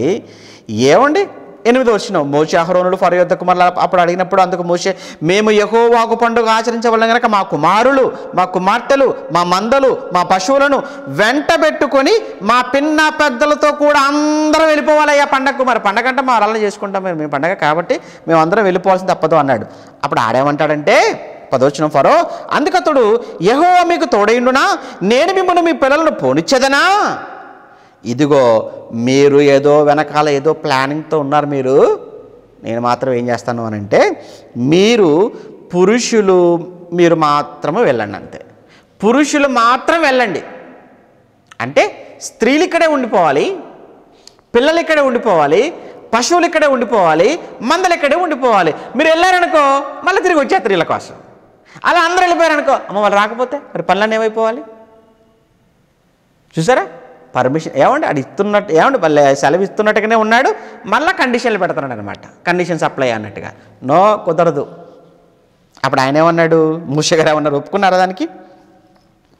ఇక వాడు ఒప్పుకోలేదు అన్న సంగతి అర్థమైపోయిందండి. పురుషులైన మీరు మాత్రం అన్నప్పుడు ఫరో సముఖం నుంచి వారు వెళ్ళగొట్టబడిరి, కుదరదు అని చెప్పేసి అని. అప్పుడు 12లో ఇక మిడతలు రావడం స్టార్ట్ అయిపోయింది. ఎంతగా వచ్చాయి అని అంటే ఆ మిడతలు ఐగుప్తు దేశం అంతటి మీదికి వచ్చి 14లో ఐగుప్తు సమస్త ప్రాంతం నిలిచాను. అది మిక్కిలి బాధాకరమైనవి. అంతకు మునుపు అట్టి మిడతలు ఎప్పుడు రాలేదు, అట్టివి ఉండనూ లేదు. ఆ దేశమున చీకటి కమ్మెను. 15వ వచనం అది విషయం. ఆ దేశమున చీకటి కమ్మెను అని అంటే మొత్తం ఆకాశాన్ని అంతటిని కమ్మేసాయి అనమాట. అంతే కదండి. మరి ఆకాశాన్ని అంతటిని కమ్మేసాయి అంటే ఇక వాళ్ళకు వెలుగు ఎక్కడ ఉంటుంది చెప్పండి? ఇక మిడతలతో మిగిలినటువంటి కూర మొక్కలు, పండ్ల మొక్కలు, తోటలు, పైరులు అన్నిటినీ కూడా అవి తినటం ప్రారంభించేశాయి. మీకు విషయం తెలుసో లేదో చూసే ఉండొచ్చు కదా న్యూస్లో. మొన్న ఆ మధ్యలో మన దేశంలో కూడా అదిగదిగో గుజరాత్కి వచ్చేసాయి, అక్కడి నుంచి ఇదిగో తెలంగాణకు వస్తున్నాయి, అక్కడి నుంచి ఏమంటే ఆంధ్రాకి వెళ్ళిపోతాయి, ఆ నుంచి తమిళనాడుకి వెళ్ళిపోతున్నాయి మిడతల ఏమన్నా వచ్చేసాయని భయపెట్టేశారండి. వచ్చేసాయి, నిజంగానే వచ్చేసాయి అవి. కానీ మళ్ళీ అవి కూడా దిశను మార్చుకున్నాయని మళ్ళీ తర్వాత చెప్పేసరికి అమ్మయ్య ఏంటి వచ్చాయి కొన్నే. కానీ ఇక్కడ చూస్తారా ఆకాశం అంతటిని కమ్మేసి అంత మిడతలు వచ్చేసాయి. వచ్చేసి ఏమంటే వచ్చిన తర్వాత మొత్తం ఏ పచ్చది కూడా పచ్చదనం అనేది లేకుండా అన్ని తినేసాయి. 16వ వచనం, కాబట్టి ఫరో మోషే అహరోనులు వెంటనే మళ్ళీ కబురు పెట్టేశారట మోషే అహరోనులకు, మీ దేవుడైన యెహోవా ఎడల మీ ఎడలని పాపం చేశాను, మీ దేవుడైన యెహోవా ఎడల మీ ఎడలని పాపం చేస్తే మీరు దయచేసి ఈసారి మాత్రం నా పాపమును మీరు క్షమించి నా మీద నుండి ఈ చావు మాత్రం తొలగించమని మీరు ఒక్కసారిగా వెళ్ళి వేడుకున్నాను. కానీ ఆయన వెళ్ళి వేడుకుంటాడు, మళ్ళీ గాలిని త్రిప్పేశాడు, పడమట గాలిని విసర్జేయగా అది వెళ్ళి మిడతలన్నీ కూడా వెళ్ళి పేర సముద్రంలో పడిపోయాయి. అమ్మయ్య మొత్తానికైతే రిలాక్స్. అవునా? రైట్. అప్పుడు ఏం జరిగిందట? 20వ వచనం, అయినను యెహోవా ఫరో హృదయమును కఠినపరచెను, అతడు ఇశ్రాయేలీయులను పోనీయడాయెను. ఓకేనా? ఇంతకీ మిడతలు ఎందుకు వచ్చాయంటారా? మిడతలకు సంబంధించి కూడా ఒక దేవత ఉందండో వాళ్ళకు, సెత్. ఓకే, సెత్ అనేటువంటి దేవత. సెత్ అంటే ఈవిడ ప్రకృతి వైపరీత్యాలకు సంబంధించినటువంటి దేవత. సెత్ అనేటువంటి దేవత అంటే ఇటువంటి ప్రకృతిలో ఇటువంటివి ఏమైనా ప్రమాదాలు వచ్చినప్పుడు ఆవిడ దగ్గరికి వెళితే ఆమె వాటి నుంచి వీళ్ళని కాపాడుతుంది అనేటువంటి ఒక నమ్మకం. కానీ కుదరలేదు. అయిపోయిందా? రైట్. 9వ ఏంటంటే 21. అందుకు యెహోవా మోషేతో ఆకాశము వైపు నీ చెయ్యి చాపుము, ఐగుప్తు దేశం మీద చీకటి చేతికి తెలియనంత చీకటి కమ్ముకొనును. మోషే ఆకాశం వైపు తన చెయ్యి ఎత్తినప్పుడు ఐగుప్తు దేశం అంతయు 3 దినములు గాఢాంధకారమయ్యను. చీకటి అని కింద పుట్టినట్లు ఏమన్నట్టు తెలుసా? తడవులాడునంత చీకటి అంటాడు, తడవులాడునంత చీకటి అంటాడు. అంటే అసలు ఇంకా 3 రోజుల పాటండి ఎక్కడ కూర్చున్న వాళ్ళు అక్కడే ఉన్నారట, ఎక్కడ పడుకున్న వాళ్ళు అక్కడే పడుకున్నారట. ఎందుకంటే ఒకరికొకరు కనుక్కునే పరిస్థితి కూడా లేనంత దట్టమైన చీకటి. 3 దినాలు దేశమంతా గాఢాంధకారం కమ్ముకుంది. దానికి కూడానండి ఆ చీకటికి సంబంధించి కూడా ఒక దేవత వాళ్ళకు రే అనేటువంటి ఒక దేవత, రే అనేటువంటి ఒక ఐగుప్తు దేవత. ఆ దేవతను వీళ్ళు పూజిస్తూ ఉంటారు. అందుకే చీకటి అనేటువంటి తెగులు లేదా చీకటి చేత వాళ్ళను బాధించడం అనేది జరిగింది అక్కడ.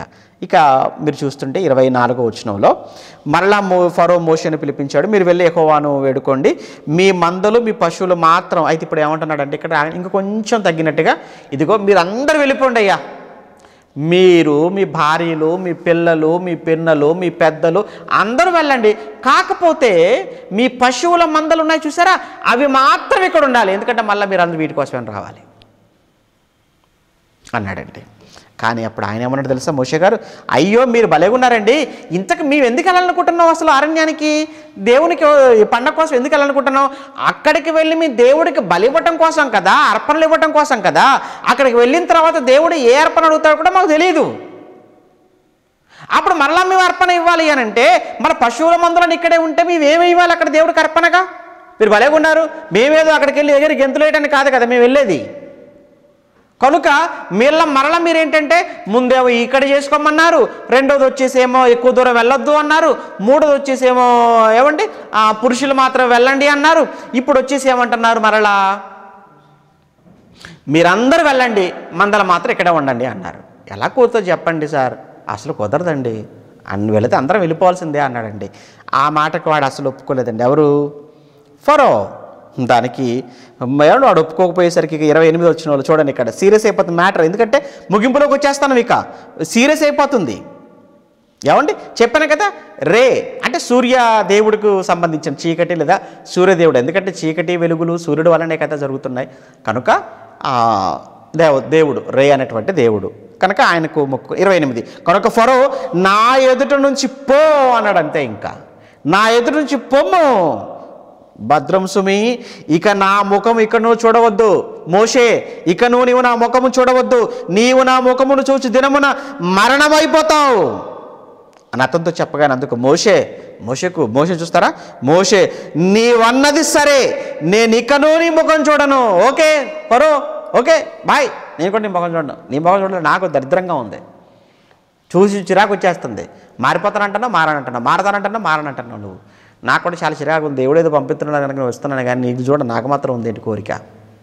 మోషే మనసులో అనుకున్నాడు, ఇలా అక్కడ అనలేదు. ఏమండి మోషే కూడా నేను ఇక నీ ముఖము చూడను అన్నాడండి మోషే గారు కూడా అనేసి వెళ్ళిపోయాడండి. ఇక చూద్దాం 11 వచ్చిన 11 అధ్యాయంలో ఏం జరిగిందో.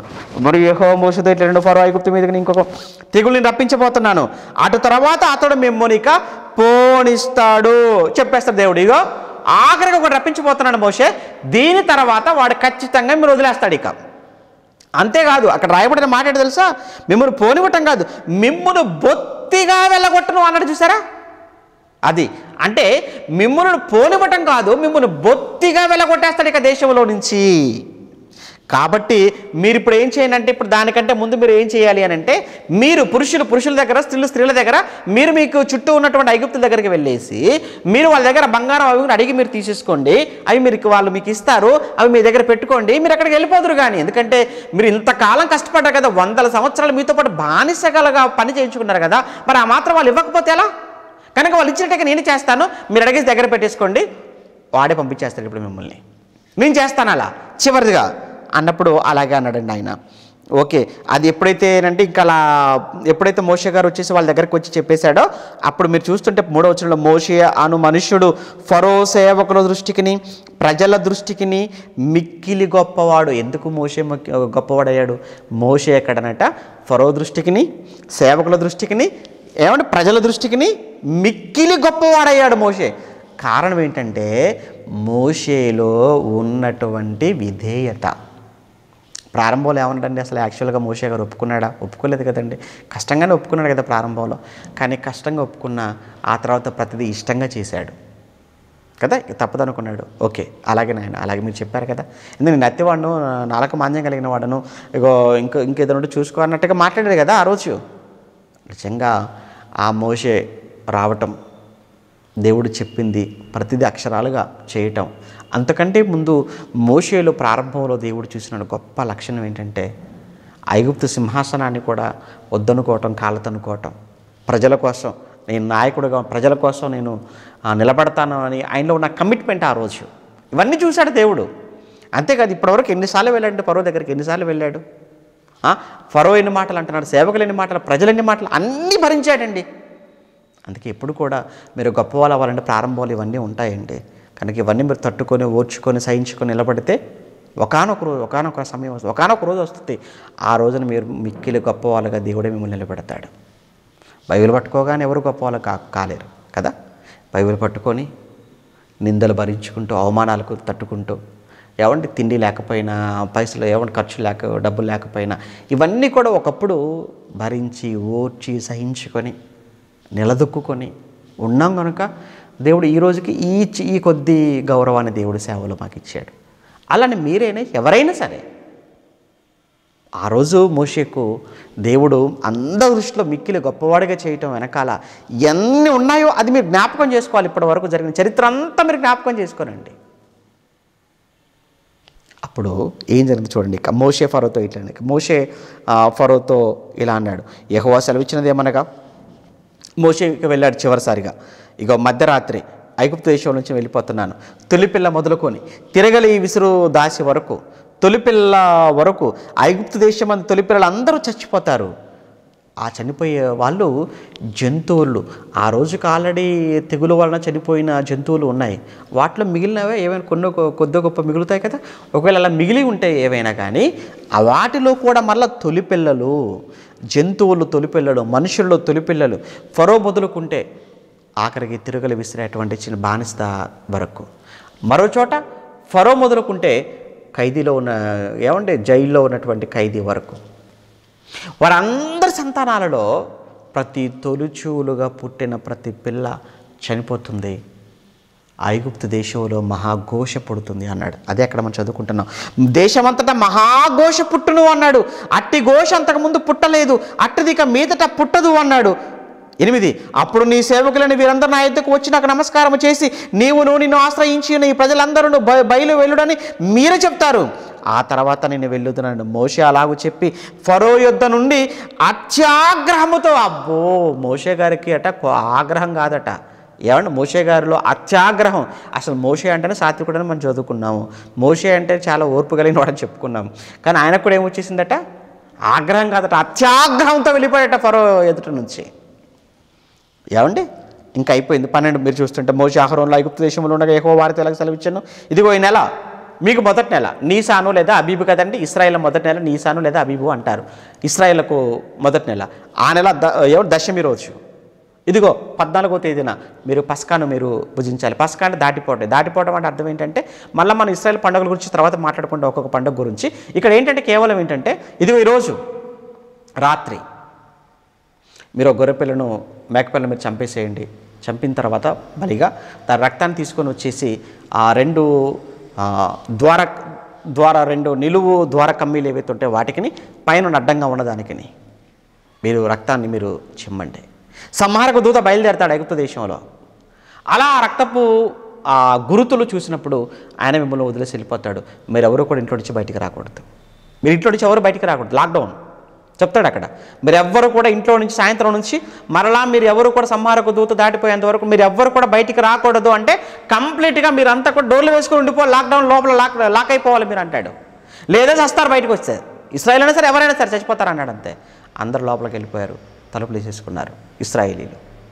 ఇంకేముందండి, తెల్లవారేసరికి ఫరో ఇంట్లో మొదలుకుంటే జైల్లో ఉన్నటువంటి ఖైదీ యొక్క కుటుంబంలో వారి వరకు అందరి ఇళ్లలో మీరు చదివితే 12వ అధ్యాయం అంతా కూడా శవము లేని ఒక ఇల్లు కూడా లేదట. శవము లేని ఇల్లు లేదట. జంతువులలో కూడా ప్రతిదాని తొలిచూలుది చచ్చిపోయింది. అలానే కుటుంబాలలో కూడా ప్రతి తొలిచూలు బిడ్డ చనిపోయి దేశమంతా మహాఘోష. మీరు 31 మీరు చూస్తుంటే 29 నుంచి మీరు 30-31 వరకు మీరు చూస్తుంటే ఆ రాత్రి ఫరో అతని సేవకులందరూ ఐగుప్తులందరూ లేచినప్పుడు శవము లేని ఇల్లు ఒకటైనను లేకపోయినందున ఐగుప్తులో మహాఘోష పుట్టెను. ఆ రాత్రి వేళ ఫరో మోషే అహరోనును పిలిపించి వారితో, మీరును ఇశ్రాయేలును లేచి నా ప్రజల మధ్య నుంచి మీరు వెళ్ళిపోండిరా బాబోయ్, మీరు వెళ్ళండిరా బాబోయ్, మీకు ఒక దండం అన్నట్టుగా అయిపోయిందండి. ఇప్పుడు హలో ఫరో, ప్రారంభంలో ఏమన్నావు గుర్తుందా నీకు? ఏమన్నావు? యెహోవా మాట విని పోనిచ్చుటకు మిమ్ములను ఆ యెహోవా ఎవడు అని అన్నావే 5వ అధ్యాయంలో. ఇప్పుడు ఏమంటున్నాడు తెలుసా? మీరు వెళ్ళండిరా బాబోయ్, మీరు వెళ్ళండి, మీరు అంత ఒక్క క్షణం కూడా మీరు ఇక్కడ ఉండడానికి వీల్లేదు ఇప్పుడు ఐగుప్తు దేశంలో. ఎందుకు? ఇంత జరిగితే తప్ప మారవా నువ్వు? ఇంత జరిగితే తప్ప ఈ మాట అనవా? మీరు అలానే ఉన్నారా? ఏదో జరగాలా అండి ప్రమాదం? ఏదో రోగం రావాలా? ఏదో కష్టం రావాలా? ఏదో నష్టం జరిగిపోవాలా? కాలో చేయి తెగిపోవాలా? డాక్టర్లు చేతులు ఎత్తేయాలా? అంతవరకు కూడా వినరా? అంతవరకు కూడా మారరా? అంతవరకు కూడా దేవుని జ్ఞాపకం చేసుకోరా చెప్పండి? అంత కఠినాత్ములుగా మారిపోతున్నారా? ఒక్కసారి మీరు ఆలోచించండి. ఇవన్నీ మీకు ఎందుకు చెప్తున్నానో, ఆడు చేసినా మీరు చేయకూడదనే కదా. ఫరో జీవితం మనకు పాఠం కాదా? ఫరో లాంటి క్యారెక్టర్ కలిగిన ఎవరికైనా కానీ ఇది పెద్ద గుణపాఠం కాదు చరిత్రలో మనకు. ఎన్ని తీర్పులండి!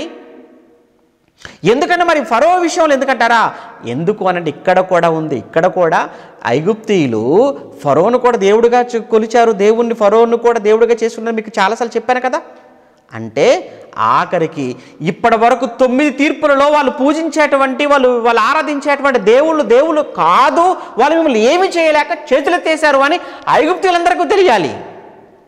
అలానే ఆఖరిగా మిగిలిన ఈ ఫరో, ఇతను కూడా మీరు దేవుడుగా, మీరు కనిపించే దేవుడుగా ఇతను మీరు భావిస్తున్నారు కనుక ఇతని కడుపున పుట్టిన బిడ్డను కూడా చంపితే అప్పుడు మీకు అర్థం కావాలి, వీడి బిడ్డనే వీడు కాపాడుకోలేకపోయాడు, వీడి బిడ్డనే వీడు బ్రతికించుకోలేకపోయాడు, వీడు మనల్ని ఏం కాపాడతాడంటే ఇతను కూడా దేవుడు కాదు, ఇతను కూడా శక్తులు ఏమి లేవు అని అతన్ని ఫరోను కూడా ఒక నిస్సహాయుడు, ఒక సామాన్యమైన మనిషిగా ప్రజలందరి ముందు నిలువ పెట్టాలనేది దేవుని యొక్క ఉద్దేశం.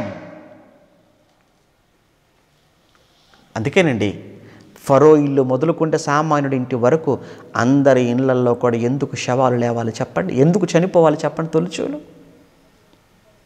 మనుషుల్ని మీరు దైవాలుగా చేసుకుంటున్నారా? మనుషులు మీరు దేవులుగా అనుకుంటున్నారా? అలా అనుకుంటే ఫరో ఆ రోజు ఫరో దేవుడు వాళ్ళకు, ఫరో దైవం వాళ్ళకు. కానీ ఏమైపోయాడు చెప్పండి? కడుపును పుట్టిన కొడుకును కాపాడలేకపోయాడు. ప్రజలకు ఇన్ని బాధలు కలిగితే వీటిల్లో ఏ ఒక్క ధర నుంచి కూడా కాపాడలేకపోయాడు. అలానే వాడు పూజించే వాళ్ళెవరూ రక్షించలేకపోయారు ప్రజలను. అప్పుడు మీరు వెళ్ళండి ఇక్కడి నుంచి అన్నప్పుడు అప్పుడు ఆ సమయంలో ఆ క్షణం నుంచి ఇక ఇశ్రాయేలీల ప్రయాణం అనేది ఐగుప్తు నుంచి ప్రారంభమైంది. అంతేనా? 37 అప్పుడు ఇశ్రాయేలీలు ఇదంతా జరిగిన తర్వాత, ఓకేనా? అప్పుడు ఇశ్రాయేలీలు రామసేసు నుండి సుక్కోతుకు ప్రయాణమైపోయిరి. వారు పిల్లలుగాక కాల్బలము 6 లక్షల వీరులు అన్నాడు. అంటే ఇశ్రాయేలీలు అప్పుడు రామసేసు, ఇది ఎక్కడుంది ఏమండి? రామసేసు నుండి సుక్కోతు అన్నాడు. ఇంతకు రామసేసు ఎక్కడంటే గోషనులో అదొక ప్రాంతం అండి. గోషను అనేది ఒక దేశం, అదొక భూభాగం. గోషను అనేది చాలా పెద్ద భూభాగం. ఆ గోషనులో ఈ రామసేసు అనేది అదొక ప్రాంతం. ఓకే, అంటే ఆ గోషనులో రామసేసు ఉంది. ఆ రామసేసు ఆ గోషణ అన్ని ప్రాంతాలు చెదిరిపోయి ఉన్నారు వాళ్ళు. అంత రామసేసుకు వచ్చారు. రామసేసు నుంచి సుక్కోతుకు వచ్చారు. సుక్కోతు కూడా అదే గోషను దగ్గరలో ఉన్నటువంటి ప్రాంతంగా కనబడుతుంది. ఓకే, మొత్తానికైతే వీళ్ళ ఇశ్రాయేలీల ప్రయాణం ఇప్పుడు ప్రారంభమైంది. ఎందుకు వాళ్ళు అక్కడి నుంచి బయలుదేరుతున్నారు, వెనక ఏం జరిగింది, ఈ చరిత్ర అంతా కూడా మనం మాట్లాడుకోవడానికి ఈ 5 ఎపిసోడ్స్ పట్టాయి. నేను డైరెక్ట్గా ప్రయాణంతో ప్రారంభించవచ్చు, కానీ వెనకాల ఇదంతా కూడా తెలియాలి కదా, అందరికీ తెలియదు కదా. అందుకే ఇవన్నీ ప్రారంభం నుంచి నేను చెప్పుకుంటూ వచ్చాను. కనుక ఈరోజు నుంచి అంటే ఇక రేపటి నుంచి మనం ఇశ్రాయేలీల ప్రయాణం ఎక్కడ ప్రారంభమైంది, ఎక్కడ ఆగింది, ఎందుకు ఆగింది, ఏం జరిగింది, 40 సంవత్సరాలు ఎందుకు అంత సమయం పట్టింది, ఈ 40 సంవత్సరాలలో వాళ్ళు ఎక్కడెక్కడ తిరిగారు, ఏమండి దేవుడికి ఎక్కడెక్కడ కోపం రప్పించేశారు, వాళ్ళు ఎంతమంది బయలుదేరారు, ఎంతమంది అక్కడికి చేరుకున్నారు, అసలు ఎందుకు ఇదంతా, ఆఖరికి వాళ్ళు ఏ రోజున అక్కడికి చేరుకున్నారు అనేటువంటి విషయాలన్నిటిని కూడా మన మ్యాప్తో మనం రేపటి నుంచి మనం మాట్లాడుకుందాం. ఓకే, చాలా సమయం అయింది. ఆయన ఓపికతో ఇప్పటివరకు మీరంతా కూడా కూర్చొని మీరు వినటం చాలా సంతోషం. ఓకే ప్రియులారా, ప్రార్థన చేసుకుందాం, లేట్ అయిపోయింది. ప్రేమగల తండ్రి, మీకు వందనాలు నాయన. మీ పరిశుద్ధమైన నామానికి మరొకసారి మీకు వందనాలు చెల్లిస్తున్నాం. మీ పిల్లలు ఎంతో ఆసక్తితో వాక్యం వింటున్నారు, నేర్చుకుంటున్నారు. అలానే అడిగిన ప్రశ్నలకు సమాధానాలు రాసి పంపుతూ మరికొంతమందికి స్ఫూర్తిగా నిలుస్తున్నారు. ఇలా పరీక్ష కోసం ఆలోచించి వ్రాసి సమాధానాలు పంపిన మీ పిల్లలందరినీ పేరు పేరున ప్రత్యేకంగా మీరు జ్ఞాపకం చేసుకోనండి. తిరిగి రేపటి దినాన కూడా మేము లైవ్ ద్వారా కలుసుకొని మరికొన్ని శ్రేష్టమైన విశేషమైన మీ మహాజ్ఞానపు సంగతులు మాట్లాడుకొని మా జీవితాలను తండ్రి సరిచేసుకుంటూ ఇంకా నిత్యము దినదినము మీకు చేరువనట్లుగా సహాయం చేయమని కోరుకుంటూ ఈ కార్యక్రమానికి ప్రత్యక్షంగా పరోక్షంగా సహకరిస్తున్న ఎందరో మీ పిల్లలు, వారందరినీ కూడా మీ చేతులకు అప్పగిస్తున్నాను. మీ పిల్లలను కాపాడండి, మీ పని కొరకు నిలవపెట్టుకోండి. రాబోయే రోజుల్లో ప్రతికూల పరిస్థితుల్లో కూడా మీ పక్షాన నిలవబడి పోరాడగలిగేటువంటి యోధులుగా వారు మలచబడుతూ మీకు వన్నె తెచ్చుటకు సహాయం చేయమని కోరుకుంటూ క్రీస్తు నామని ప్రార్థన అడుగుతున్నాము తండ్రి. ఆమెన్. ఓకే, అందరికీ వందనాలు. థ్యాంక్ యూ అండి.